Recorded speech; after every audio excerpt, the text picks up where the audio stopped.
Sino rito pag pinapakinggan mo ang mga iba't ibang mga leaders natin sa government, hindi mo na alam kung sino nagsasabi ng totoo.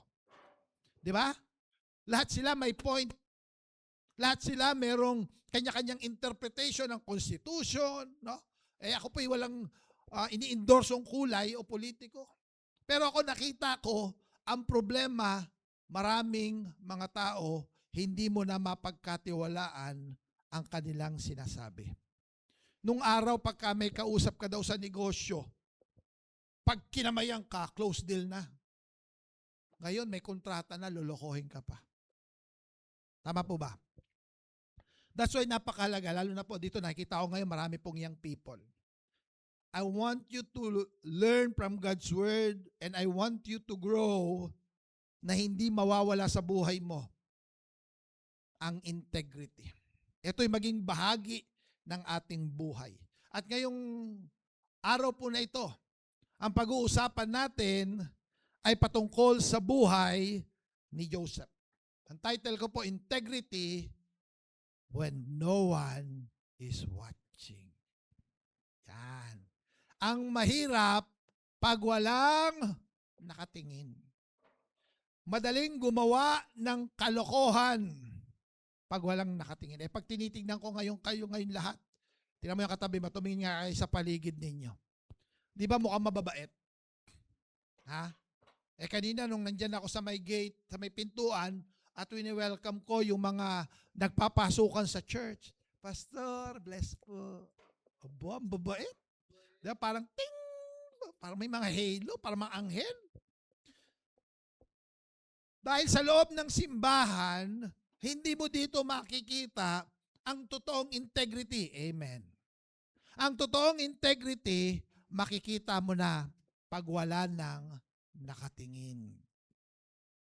Pagka hindi na nakatingin si pastor, pagka hindi na nakatingin ang mga magulang mo, ano na ang buhay na pinamumuhay mo.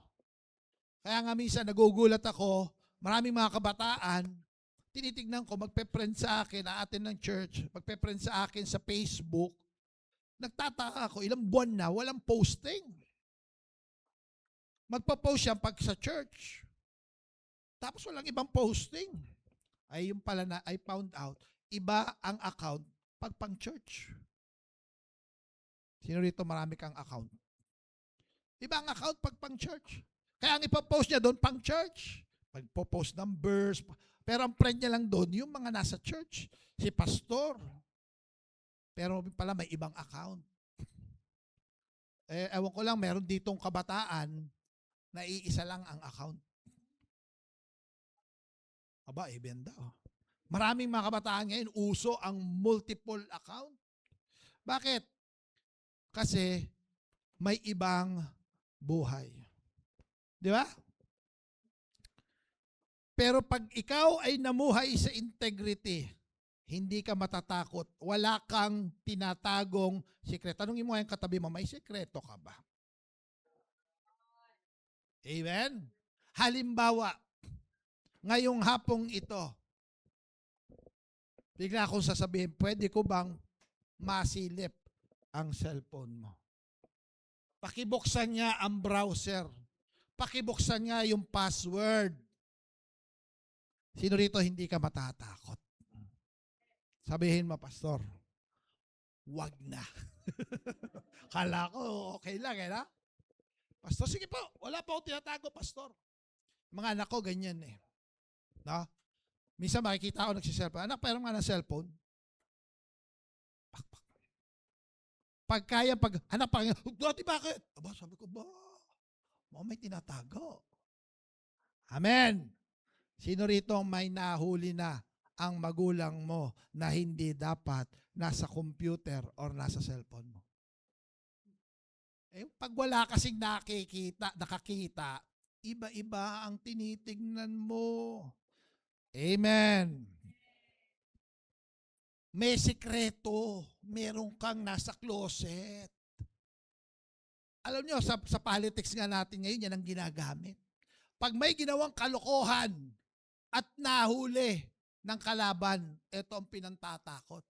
Abay, pag hindi ka sumama sa amin, ilalabas ko to. Ay, mayayari ka. Ay, sige. Napambablackmail. Kaya po kami mag-asawa, si Pastora, dito po siya.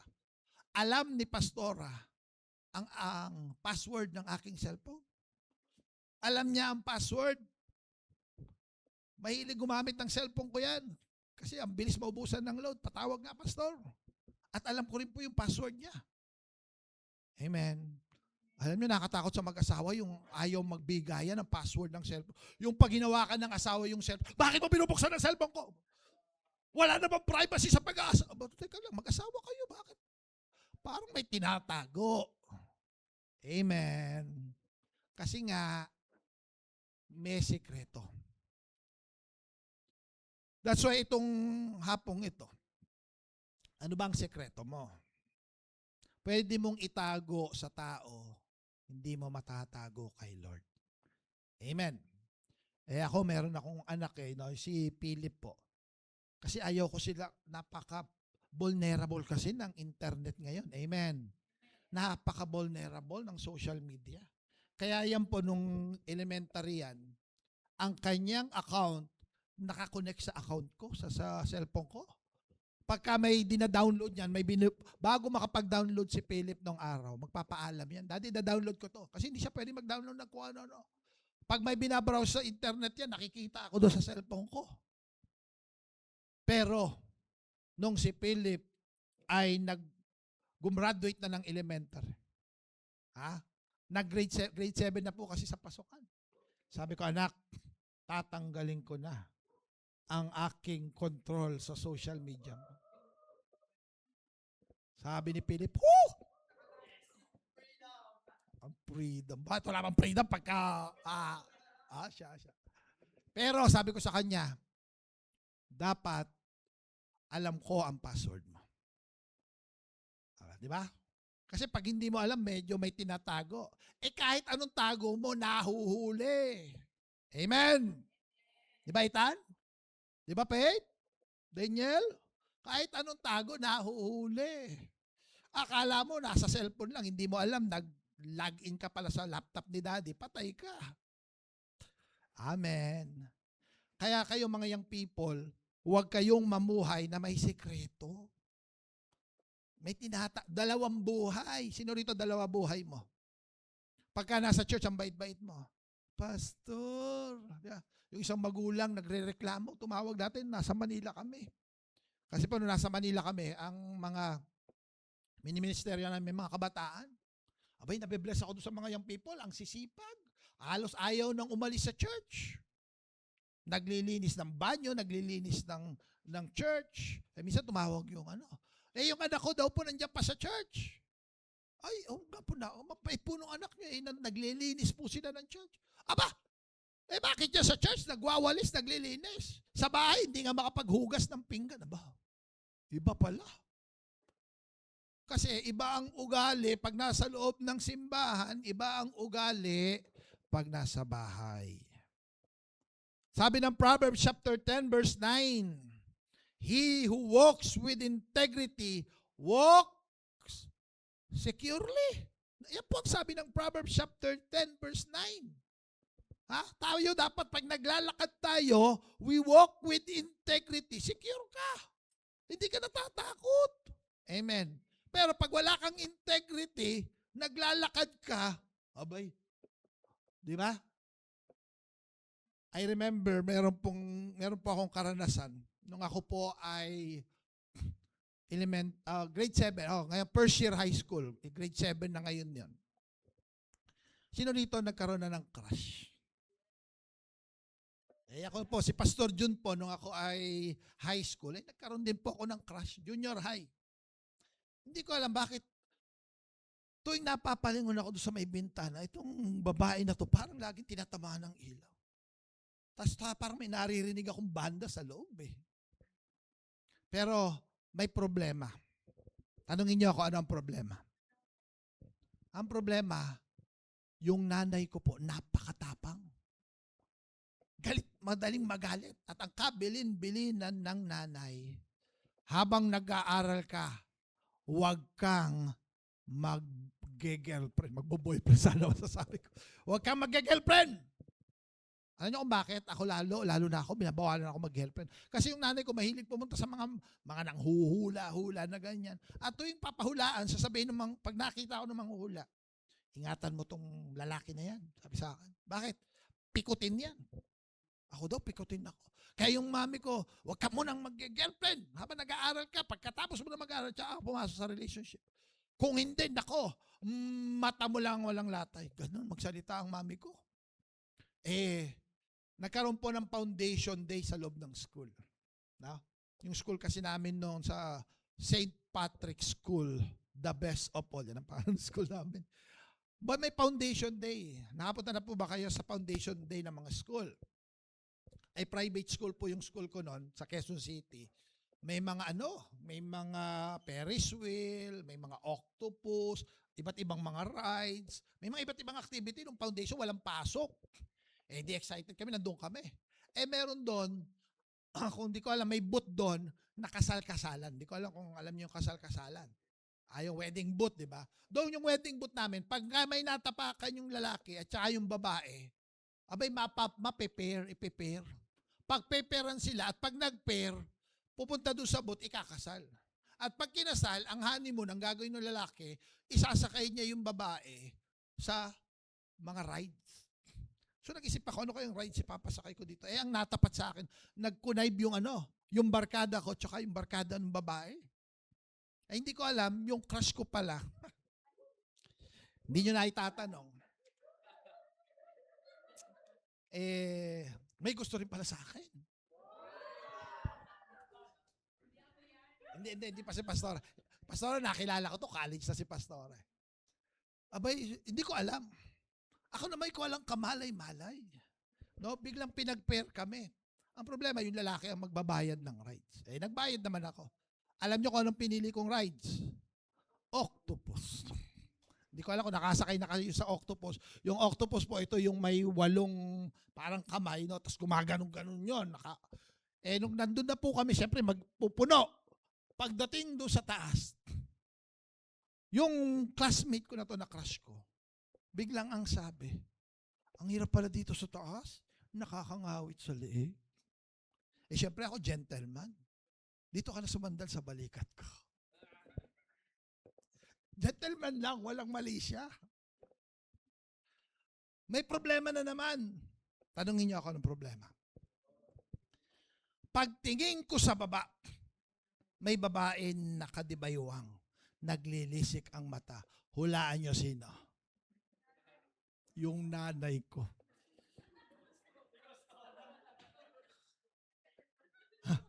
Yung nanay ko. Hindi ko pa kakilala si Pastor. Yung babae ko lang dalag, ihagis ko dun sa, grabe pagalit sa akin pag uwi. Pag ikaw may tinatago ka, natatakot ka. Amen. Nasubukan mo na bang mangopya? Nung kami poong araw, kami magbabarkada, hindi pa ako Christian. Expert kami sa kopyahan. Maraming pinagbabawal na teknik. Hindi ko na share ngayon, baka gawin nyo. Kinakwento kay Pastor, sabi ni Pastor, ginagawa niyo yun? Oo. Marami kaming teknik. Yung akala mo ubo lang, may letra yon. Di ba? Abay, may mga, ang tawag namin, punta na tayo sa cheating arrangement. Di ba? Ang gagawin ng mga classmate ko, tatabihan namin lahat ng matatalino. Ikaw tumabi dun, ha? Ito magaling to sa gano'n, ikaw tumabi dyan, ha? Pag ganito, A yan, ha? Pag B yan, ha? Hindi, wag halata na yung tatlo. Mahina kayong talaga eh. Huwag na natin dagdagan, baka magawa na to ng lecture about cheating. Hindi pa ako sa mga nanonood po online, hindi ako nagpo-promote ng cheating. Pero yung po, I realize, pag unang pagkakataong mangungopya ka o magkokodiko ka, pinagpapawisan ka. Kahit aircon. Sino dito pag may ginawa kang kalokohan? Kaya alam mo pag may ginagawang kalokohan, hindi ka makakapaglakad ng diretso. Ang taong nagsisinungaling, yung hindi pa expert, kasi may mga expert na no? Pero pag ikaw, alam mo, hindi tama yung ginagawa mo, hindi ka makatingin sa mata. Di ba? Pag may ginagawa ka, malikot ang mata niyan. Ha? May nawawalang cellphone. Ikaw ba kumuha? Hindi, wala akong... Grabe, obvious na obvious. Kasi nga, ang taong walang integrity, hindi makakalakad ng diretso. But he who perverts his way, sabi ng Bible, will become ano? Nako. Mahuhuli ka rin. Ang mahirap pag wala kang integrity at nalaman na ng mga tao, malalaman yan. Di ba? Alam mo, ka makikinig yan, sinungaling. Nako, biro mo, na-brand ka. Sino rito gusto mo may branding sa'yo? Nako, kasasama dyan. Scammer yan. Nako. Biro mo, napagkamalang kang scammer. Naku, ka maniwala dyan. Bolero yan. Ilang babae na pinaiyak niyan. Kayo mga boys. Ha? Baka may mga pinaiiyak kayong girls. Ha? Di ba? Naku, ka mag-ano dyan. Hindi lang girls ang pinaiiyak niyan, pati boys. Ingat kayo. I-define muna natin ang integrity. What is integrity? Pinag-uusapan natin ang integrity. Integrity is defined as moral uprightness, honesty, and wholehearted devotion to God. It means being the same person in private that you are in public. O isama na natin, the same person in their social media, but also the same person face to face. Yung iba kasi tatapang pagka social media. Akala mo kung sino matalino. ChatGPT lang naman ang alam. Di ba? Paminsan may kausap ka sa ka-chat mo. Kung makasagot, ang daming alam. According sa article, ganyan-ganyan. So, tinype mo lang kay ChatGPT yan eh. Pero pag kinausap mo na harap-harapan kayo, pag-usapan nyo yung mga point by, wala nang masagot. Bakit? Iba siya pagka nasa likod ng keyboard or nasa public, iba rin siya pag private. Amen. Ngayong hapong ito, pag-uusapan natin ang buhay ni Joseph. Si Joseph po, hindi yung tatay ni Jesus, but Joseph the Dreamer sa Old Testament. Yung background nitong si Joseph, no, nandiyan po yung mga verse, hindi na natin babasahin, pero bibigyan ko kayo ng background. Itong si Joseph kasi lumaki yan sa malaking pamilya. Alam niyo ba kung ilan sila magkakapatid? During that time, siya ang bunso, 11 silang magkakapatid. Konti na. Madaling mapagod ang magulang. Ang background niya, yung tatay niya, niraguluhan siya ng coat, colorful coat. At nung niraguluhan siya, nagselos ang mga kapatid. Lumaki siya sa environment na binubuli siya ng 10 kapatid. Imagine mo, 10 kapatid mo. Binubuli ka pa, ikaw ang bunso. Nakakarinig siya ng mockery and jealousy. Galit sa kanya kapatid niya. At dahil doon, nagplano pa, tingnan nyo gaano kagalit yung mga kapatid niya. Nagplano yung mga kapatid niya na patayin siya. Imagine mo, kasama mo sa bahay, pinagpaplanuhan ka. Inom ka ng soft drinks. Yung pala, meron nang nilagay doon sa... Di ba? Kakatakot. Pang-apat, nung sabi nung kuya niya, si Reuben, sabi po ng Bible in Genesis, yung kapatid niyang si Reuben sa Genesis chapter 37, kung hindi ako nagkakamali, sabi, wag na natin siyang patayin. Ihagis na lang natin doon sa balon na walang tubig. O ihagis siya doon sa balon na walang tubig at sabi, ibenta na lang natin bilang alipin. At nung binenta siya bilang alipin, binili siya ng isang military official ng Egypt na ang pangalan ay Potiphar. Yan po ang story ni Joseph. Now, nung tinitingnan ko yung buhay ni Joseph, hindi maganda yung background niya. Amen. Hindi maganda yung surrounding niya. May mga tao kasi, pagka tinatanong mo, bakit ganyan ang ugali ng tao na yan? Sabi ng iba, pasensya ka na, pastor, kasi lumaki yan sa squatter. Pastor, pasensya mo na yung tao na yan. Galing kasi yan sa broken family. Kaya ganyan yan, pastor, kasi namolestya yan. Na-trauma yan. Balit naman lahat ng mga karanasan na yan. Amen. But listen. Ito yung gusto kong makita ninyo. Integrity is not determined by your past or your circumstances.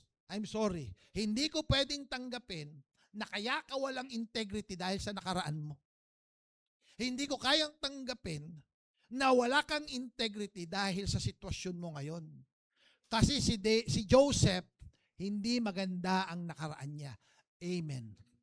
Hindi maganda ang circumstances ng buhay niya.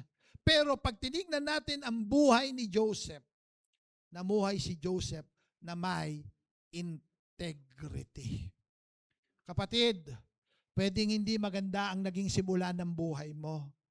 Pwedeng hindi maganda ang sitwasyon ng buhay mo. Pero hindi ibig sabihin mananatiling magulo ang buhay mo. Kasi si Joseph, hindi maganda ang kanyang nakaraan, hindi maganda ang kanyang circumstances. Imagine mo, meron pa rito gustong patayin ng kapatid niya? Meron ba sa inyo ritong binenta ng sarili niyang kapatid at mga kapatid na sinungaling? Alam niyo gaano kasinungaling yung mga kapatid niya? Nung nabenta siya, tsaka lang nila na, ano sasabihin natin kay tatay, ba't wala si Joseph? Abay, sabi nila, hindi, ganito na lang. Kunin niyo yung jacket niya, yung magandang kulay. Tapos lagyan natin ng dugo. Sabihin natin, ano siya, pinatay siya ng lobo or ng wolf. Abay, kita mo naman, gagaling alam niyo, gaano sila kagaling magsinungaling? Napaniwala yung tatay na patay na si Joseph. Yun yung pamilya ni Joseph. Pero dito, makikita natin, ano ang naging respond ni Joseph? Nag-respond ba siya? Nag-rebelde ba siya? Nagalit ba siya sa Diyos? Tingnan natin sa Bible. Number 1, ano ba dapat ang nagagawa ng integrity? Number 1, integrity refuses secret compromise. Pag ikaw may integrity ka, hindi ka papayag sa mga lihim na compromise sa buhay mo. Sabi rito, nung siya po ay nabentang slave ni Potiphar, habang nandun po siya hindi nyo po na itatanong, etong si Joseph, sabi ng Bible, no? Pag binasa nyo sa Genesis chapter 39, ang sabi ng Bible, Joseph is handsome and well-built.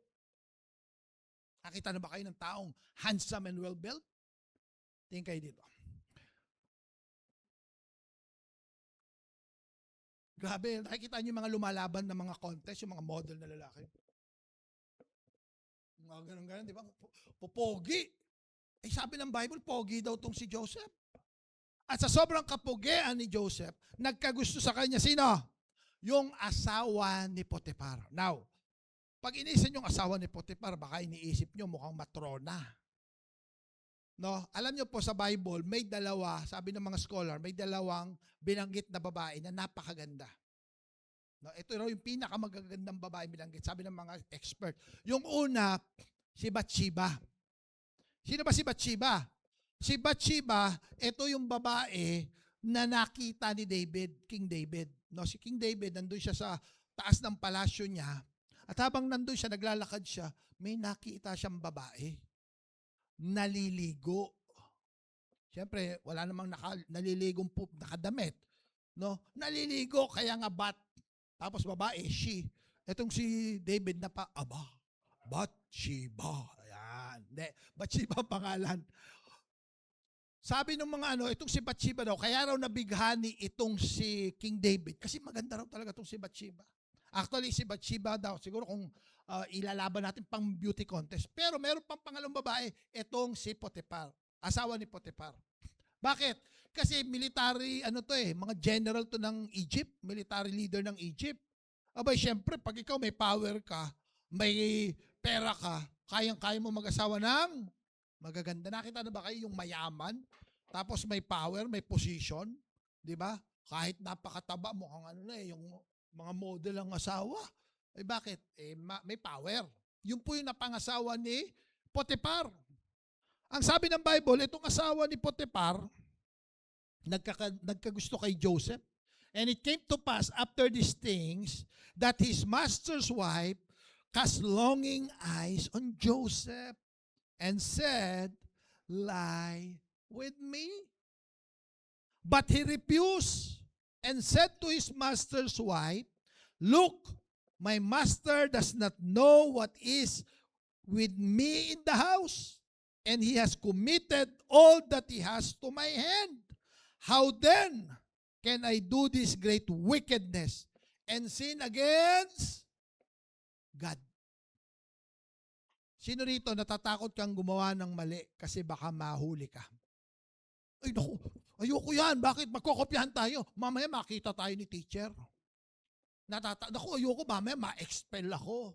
Naku, ayoko baka malaman ng magulang ko. Natatakot ka kasi baka malaman ng tao. Si Joseph, iba? Ay, hindi ko gagawin yan. Ayokong magkasala sa Diyos. Ang kaibahan ni Joseph, nakapokus siya sa Diyos. Hindi siya nakapokus anong sasabihin ng tao. Hindi siya nakapokus sa reputasyon niya. Kasi ang reputasyon, ano ang tingin ng tao sa iyo? Ang integrity, anong nakikita ng Diyos sa buhay mo? Integrity is most clearly revealed in moments when no one is watching. Ang integrity, napapakita yan pag ikaw na lang mag-isa at nagbubukas ka ng cellphone mo. Pag ikaw na lang mag-isa at nagbubukas ka ng laptop mo, ano na ang binubuksan mo? Integrity is revealed when no one is watching. Pag wala yung authority. Pag wala si teacher nag-e-exam. Sino rito nasubukan mo na wala yung teacher o yung proctor lumabas? Lahat nagkokopyahan.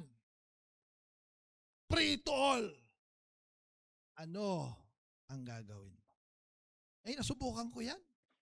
Nung ako po ay college, Christian na ako. Sabi ko sa inyo, nung ako ay high school, ang lakas kong mangopya. At isa sa dinil sa akin ni Lord, sabi ko, Lord, ayoko ng mangopya. Ang problema ko, hindi ko sinabi sa mga barkada ko noon. Alam nila, malakas pa rin ako mangopya. Nag-e-exam kami, hindi ko na alam yung sagot. Nasubukan nyo na yung nag-exam kayo, tapos hindi mo, iba yung na-review mo. Ako, hindi ito. Pambira. Ang nireview ko, nag-memorize ako ng mga meaning kasi medical field po ako noon, physical therapy. Ang binigay sa amin, blankong papel. At sabi, i-drawing nyo ang iba't ibang system ng body. Digestive system, lagay mo lahat ng parts. Nervous system, lagay mo lahat. Hindi ko na-aral to. Sabi ko, Lord, bahala ka na. Hindi ko na-aral to. Nag-pray na lang ako. Biglang sa harapan ko, may lumabas na papel. Nandun yung mga sagot, kompleto drawing. Yung barkada ko sa kabila. Lumabas yung teacher ko, Montaño, kopyahin mo na. Lumabas si ma'am. Ano ang gagawin mo? Lord, answered prayer na ba to? Eh, Christian na ako. Sabi ko, hindi, pre, okay na. Pinalik ko sa kanya yung papel ko, tumayo ako, hinanap ko yung proctor, pinalik ko yung papel ko. Pero nakakatakot. Amen. Pag wala nang nakatingin, sino ka ba talaga? Many individuals avoid wrongdoing because they fear consequences. But true integrity, avoid wrongdoing because it honors God. Pag tinitignan ko nangyayari sa Pilipinas, kaguluhan sa Pilipinas, mga leaders na walang integrity. Sabi ko, Lord, mahirap na yung matatanda. Pero may mga bata ngayon dito na nandito ngayon. Pag kayo mamumuhay kayo sa integrity, one day, kayo ay mapupunta sa iba't ibang institution ng Pilipinas. Maaaring iba sa inyo magiging negosyante. Maaaring iba sa inyong kabataan nandito magiging nasa technology, gagawa ng AI, gagawa ng robotic, or maaaring iba sa inyo magiging teacher. Sino kaya dito yung tatayo? Nasabihin mo, ako, magi-influence ako, magiging person ako with integrity. Yung pag sinabi mo, sabi ng mga tao, nagsabi ba sa'yo, umuo ba sa'yo? Oo, ay, okay na yun, done deal na yun. Kilala ko yan, pag umuo yan, okay yan. O pag umuo ba sa'yo, nako, kamaniwala dyan. Dami nang inuohan yan. Wala nang naniniwala sa'yo. Bakit? Wala ka ng integrity. Tanong, saan ba mas obvious ang integrity? Of course, sa loob ng bahay. Pag tinanong ko ang mga magulang nyo, kumusta kaya integrity mo? May integrity ka kaya? Pag tinanong ko asawa mo, may integrity ka kaya? Mas kilala ka ng mga taong close sa'yo. Amen. Kaya nga dito, sabi rito sa Psalms chapter 101, ang sabi rito, I will be careful to live a blameless life. When will you come to me? Now, tingnan nyo, I will walk in my house. Hindi sinabing, I will walk in the temple. I will walk in the church. No, sa house, sa bahay. I will walk with a blameless heart. Yung walang mapupuna sa'yo. Eh, minsan yung mga magulang, nung ako po ay may mga kabataang inaalagaan, sabi ko sa kanila, alam nyo, gusto nyo ma-born again magulang nyo? Gusto nyo makakilala ang mga magulang nyo sa Panginoon? Mapakita nyo yung buhay na may integrity. Ang problema kasi, ang babait nyo sa loob ng church, pag sa loob ng bahay, makasagot kayo sa magulang nyo. Hindi kayo sumusunod. Amen. Ang titigas ng ulo nyo. Tapos gusto nyo maging Christian yung magulang. Kung ikaw kabataan, hindi pa Christian ang magulang mo, hindi magiging Christian yan pag hindi nakita ang pagbabago sa buhay mo. Amen. Mahalaga, ikaw naglalakad ka sa loob ng tahanan, blameless heart. Kami po, magkakapatid, lumaki kami na yung parents namin, lalo na yung daddy ko, kasi namatay po ng maaga yung mother namin. Yung tatay namin hindi Christian. Naalala ko pa nung sinisira namin ng gasoil, ang sabi ng tatay ko, Jun, yung pastor mo, pag nakita ko yan, sasampalin ko yung pisngi niyan.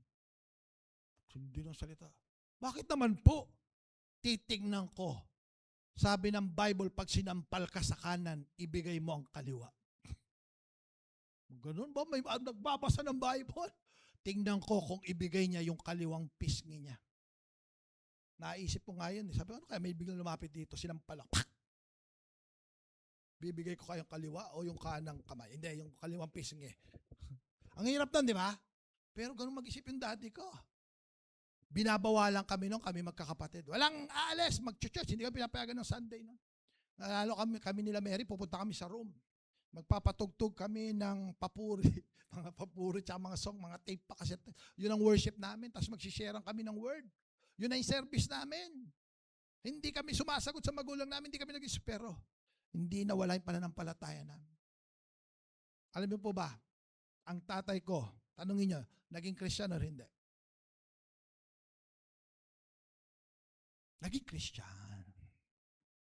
Actually, nung naborn again ang tatay ko, meron siya sasakyan, pinagamit pa sa misyon sa San Miguel, Bulacan. Dinadala yun, linggo-linggo, dinadala sa San Miguel. Sige, gamitin niyo yung sasakyan para sa misyon. Kasi nagpa-plant nun ng church sa San Miguel, Bulacan. Grabe, biglang nabago yung puso. Bakit? Kasi sa tahanan, dito nakikita kung tunay na may pagbabago ng buhay. Kasi sa loob naman ng church, hindi naman nakikita kung nagbago talaga buhay mo eh. Ay, dito ang babait mo. Pagdating ng bahay, palamura ka pa rin. Ano ka? Ano nangyari sa'yo? Nabago sa'yo? Ay, pastor, ang nabago dyan, alam mo ko ano. Naging Christian na palamura. Di ba? Meron bang Christian na palamura? Eto, ano nangyari dyan? Ano nabago dyan? Ayan, pastor. Naging Christian na manginginom. Kristiyano pa rin, pero manginginom. Eto, ayan, pastor, Martin din bago dyan. Christian na naninigarilyo. Aba, di ba hindi mo ma-reconcile? Dapat, sabi ng Bible, 2 Corinthians chapter 5, verse 17, if anyone is in Christ, he is a new creation. Paano mababorn again ang magulang mo, yung mga kapatid mo, yung pamilya mo? Sa buhay mo, hindi kitang-kita pagbabago. Kami po, lahat ng kapatid, magkakapatid, naging Christian kami. Ang tatay namin naging Christian, naglingkod sa Panginoon. Ang mga pinsan namin, nasyara namin ng gospel yan. At alam nila yung buhay namin. At ako, nakatayo ako ngayon dito. Ayan, alam ng mga anak ko ang buhay namin mag-asawa. Alam nyo ba, pinakamahirap, yung nagpe-preach ka, tapos yung anak mo tumatayo, yung tumataas yung kilot. Bola si daddy. Di ba? Yung si Ethan, mabobola mo ba yan? Sa tingin nyo, magkukumit yan. Kaya maraming mga pastor, may mga anak hindi nagsiserve sa church.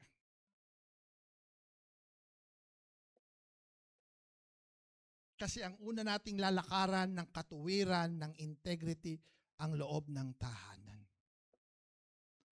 Sabi ko kay Ethan, this year, magpa-recognize na tayo ng youth ministry sa BSU. Yung IRAC po kasi ang youth ministry natin sa BSU. Kaya lang sabi ko, anak, pag ikaw tumayo ka dyan, maglilid ka ng youth ministry, Christian youth ministry sa BSU, tatayuan mo yan.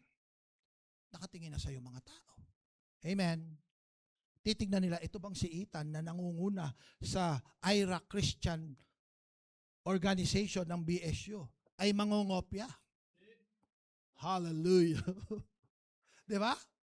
Or, ito bang si Ethan na nangunguna ng Christian Org sa BSU?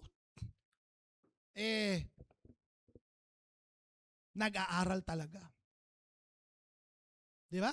Kaya dapat, ang pinaka nagtatap sa loob ng eskwelahan, mga Christian, amen. At ikaw, kung ano ang sinabi mo, tatayuan mo.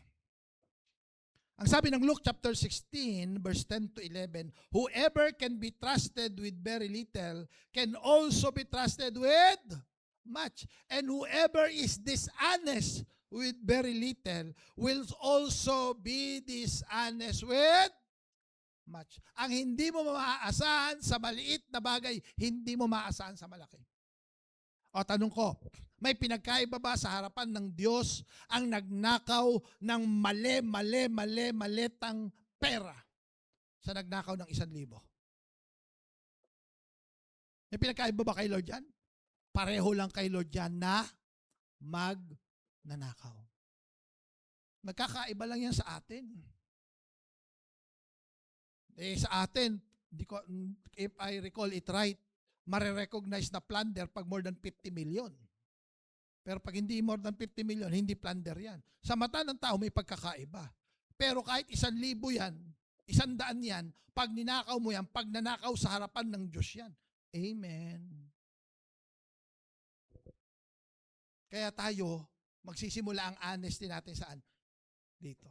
I remember nung ako po ay nag-ROTC. Required sa amin. Ngayon yata, optional. Nung kami, nung college, required. Mag-ROTC kami. Saan ka nakakita yung mga COCC, yung mga gusto maging officer, ipapatawag ng mga officer ng ROTC at sasabihin, pumunta ka ng Jollibee, ibili mo kami ng merienda. Yes, sir! Sabi ng COCC. Grabe, snappy. Bakit nakatayo ka pa dyan? Sir, sabi niyo, bibili ako ng merienda niyong Jollibee. Oo nga, go! Walang inaabot na pera. Ano pang hinihintay mo? Go! Ay, di walang magawa yung bata. Takbo, alis.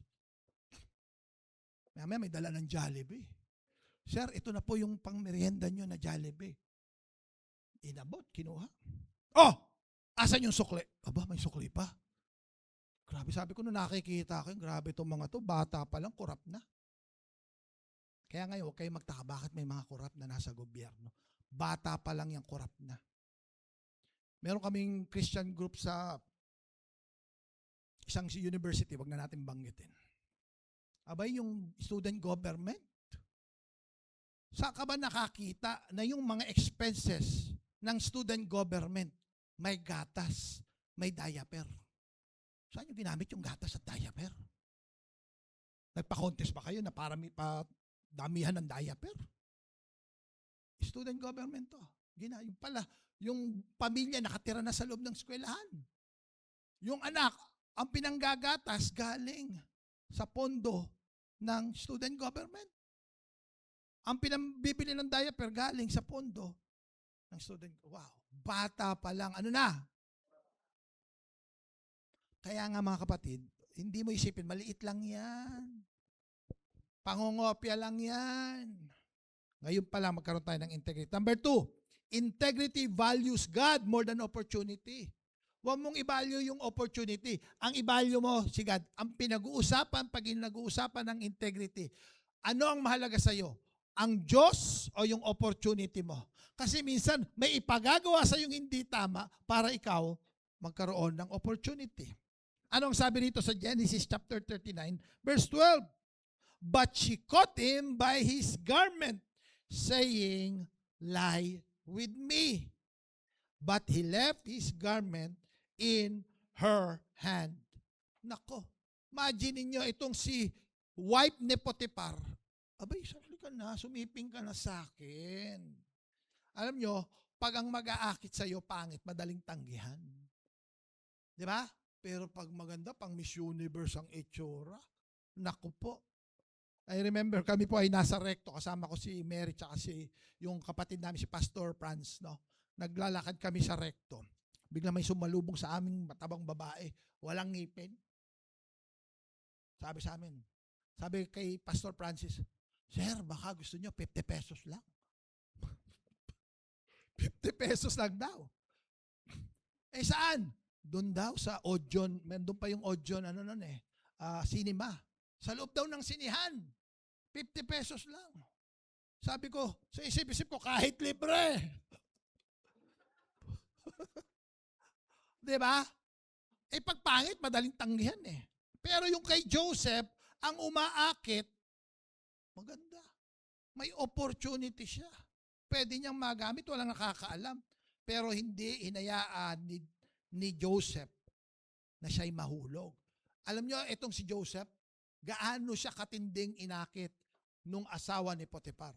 Ang sabi po dito, sa verse 10, So it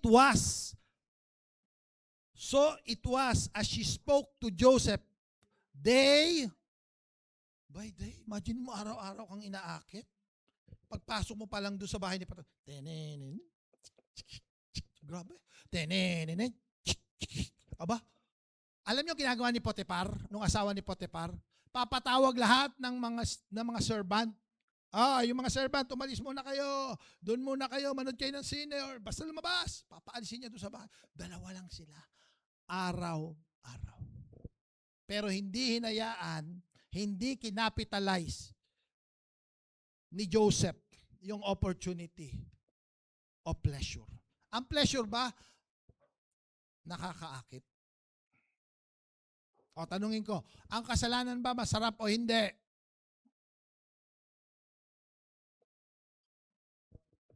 Walang sumasagot Ulitin ko yung tanong ang kasalanan ba masarap o hindi?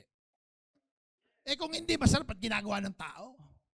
Kayo naman Sa totoo lang, sabi ng Bible, sin is pleasurable for a moment.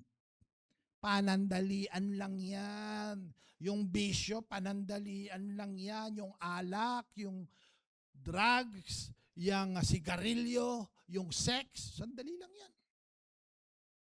Pero pag ikaw may integrity ka, kahit anong sabi sa'yo, hindi mo papatusin yan. Bakit?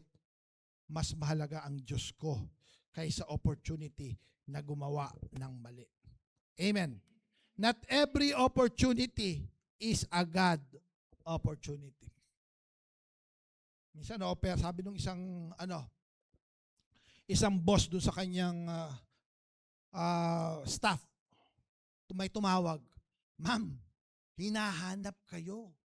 Ano pong sasabihin ko? Yung staff niya, Christian. Kung ikaw yon, sabi ng boss mo, sabihin mo, wala ako, umalis ako. Anong gagawin mo? Ano sabi nitong Christian na staff na to? Sir, pasensya na kayo.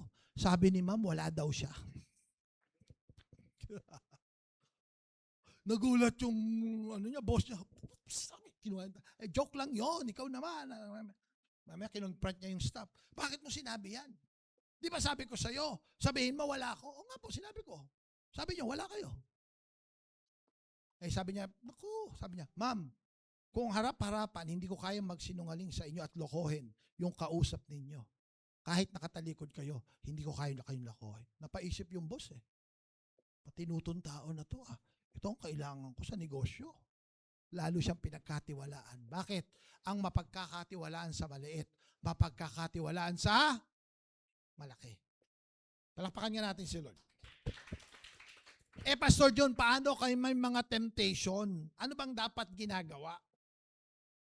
Yung ginawa ni Joseph, sabi sa verse 12, that she caught him by his garment, saying, lie with me.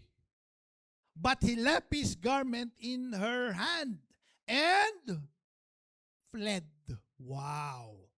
Sabi ng Bible, ang ginawa nitong si Joseph, tumakbo. Sabi mo nga tumakbo. Next slide tayo. Sige pa, next slide pa tayo. Nasa 4 na slide na yata ako. Yan. Hallelujah. Okay, sabi ng Bible, and fled and ran outside. Ang tukso, hindi nilalabanan. Ang tukso, iniiwasan, tinatakbuhan. Yung iba kasi, hindi, kaya ko yan. May temptation, sinasayawan siya ng babae. Pipikit yung mata, hindi. Wag, kaya mo yan, magpakatatag ko, magpakalakas ka. Ayun ako, nagtatanggal na po. Diba? Ngayon pagmulat niya, wala nang damit. Lord, pumikit ka na. Si Lord na ang pipikit. Bakit? Hindi na kaya. Kasi nga, kung ginawa ni Joseph yun, maaari bumigay si Joseph. Amen. Kaya alam ni Joseph, sabi na, alam niyo ba yung garment, yung cloth na nahubad kayo, yung natira doon, parang kumbaga sa atin, underwear na. Kaya sabi ni Joseph, hindi. Ang ginawa ni Joseph, tumakbo. Ang tukso, tinatakbuhan. Amen. Ano sabi ng Bible? Basahin natin. Sometimes, ito muna tayo. Sometimes, victory is not standing and fighting. Sometimes, victory is running. Minsan nakala natin victorious side, pag nilabanan natin, tinigisan na, nako, titibayan ko, hindi mo kaya. Hindi ako bibigay dyan. Meron akong nakausap dati. Nung siya ay hindi pa Christian, ang lakas uminom. Manginginom talaga. Babae ito ha, babae. Manginginom. Nung naging Christian siya, abay, binago ni Lord ang buhay. Ay, hindi na ako iinom. Hindi na siya umiinom. Yung mga barkada niya sa probinsya, pumunta ng Manila. Nag-usap-usap sila, magmi-meet sila sa Malate. May isang bar doon, magmi-meet sila. Sabi niya, kuya, okay lang ba? Magmi-meet kami kasi doon sa bar eh. Pero sila, iinuman sila, pero ako, iced tea lang. Soft drinks lang inumin ko. Abay, alam mo, pumunta tong babae na ito, doon sa Malate. Andun yung mga barkada niya, nag-iinuman. Siya daw, soft drinks lang. At saka, natapos ang gabi, kinabukasan, itong babae na to, may hangover. Napainom. Umiiyak siya. Ngayon na lang uli ako napainom. Bakit? Kasi akala niya matibay ako. Hindi na ako umiinom. Kayo mag-inuman kayo dyan, ako hindi na ako maiinom. Ba, hindi niya napansin maya-maya. Kasi nga, ang tukso, hindi ka nagpapatibay. Takbuhan mo, iwasan mo. Putulin mo yung mga ties na nagkokos sa'yo para magkaroon ng kasalanan sa buhay mo. Ang sabi ng 1 Corinthians chapter 6 verse 18, flee sexual immorality. 2 Timothy chapter 2 verse 23, flee also youthful lust. Puro flee. Iwasan, takbuhan, layuan. Yan ang susi para makamuhay ka na may integrity sa buhay mo. Amen. Amen. Halimbawa, ikaw, emotional ka sa mga babae, emotional ka. Madali kang ma-attach sa mga boys. Alam mo, madali kang ma-attach, emotional ka. Huwag kang magdidikit sa mga boys. Alam mo naman ang weakness mo eh. Na ikaw madali kang mahulog sa mga flowery word ng mga lalaki. Ang hilig mo pang magdidikit sa mga lalaki. ang gagawin mo, iwasan. Sabi mo sa katabi mo, iwasan mo na kasi. Number 3, integrity may cost you before it rewards you. Alam niyo nangyari kay Joseph? Sabi ng Bible, then Joseph masters took him and put him into the prison. Mga kapatid, hindi porket tama ginagawa mo, maganda agad ang kahihinatnan nito. May mga pagkakataon, kailangan mong harapin yung dahilan ng pagtayo mo sa katotohanan at integrity. Amen. I remember nung mga classmate ko nagkokopyahan, ayaw kong mangopya, ikaw pa kakantyawan? Kala mo naman kung sino matalino to. Parang mangongopya. Sino dito minsan ikaw na yung gagawa ng tama, tingin pa ng mga tao, ikaw pa mali. Amen. Minsan may lalapit sa yung babae, sabi mo, alam mo, hindi ka yata tunay na lalaki. Lalaki ka ba talaga? Oo naman, sabi ko. Hindi, volleyball player ka eh. Alam ko na, hindi ka lalaki, sabi sa akin. Patunayan mo ngang lalaki ka. Hindi, may gumanon sa akin. Pinapalabas nila noon, inaano nila. Kasi volleyball player po ako eh. Pero basketball player din ako. Pero ang laro ko kasi talaga volleyball. Kumakalat na. Si June, ano yan? Oo. Ginawa ko yung bag ko, naglakad ako sa school. Hindi, joke lang. Hindi ko na lang pinansin. Kasi sabi nila, imaginein mo, pakinggan di ba? Mula first year, may naging girlfriend na ba yan? Oo nga, no, wala pa. At saka napansin nyo, nung nagkaroon tayo ng foundation day, yung pinakamagandang babae sa school, nakakasama niya na doon. Niligawan ba niya? Hindi. Nagmamadaling ang umuwi. O, di ba? O ba, grabe. O nga naman. Pinagtagpi-tagpi. Pinakalat ng babae na ako daw ay gwapong. Hirap talaga minsan ng flawless. Pero, tatayuan mo lang talaga. Amen. Kung secure ka sa sarili mo, hindi mo napapansin, hindi mo napapatulan yan. Amen. Ang dami ko, ayoko ng kwento yung iba. Ang dami kong kwento sa ganyan. Mga kapatid, minsan pag ikaw gagawa ng tama, tatayo ka sa tama. Di ba? Halimbawa, meron kayong magkakasama kayo sa isang organization. Wala naman makakaalam. Gastusin na lang natin. Hindi! Pera ng organization niya, wag natin gagalawin. Tamo, ikaw papalabasin nilang mali. Ikaw papalabasin nilang hindi tama. Si Joseph, yun ang nangyari. Tumakbo siya, ginawa niya yung tama, iniwasan niya yung asawa ni Potiphar, nung master niya, pinakulong pa siya. Di ba ang sakit? Kaya may mga tao, gumagawa ng tama, isipin nila, Lord, ba't ka naman ganyan?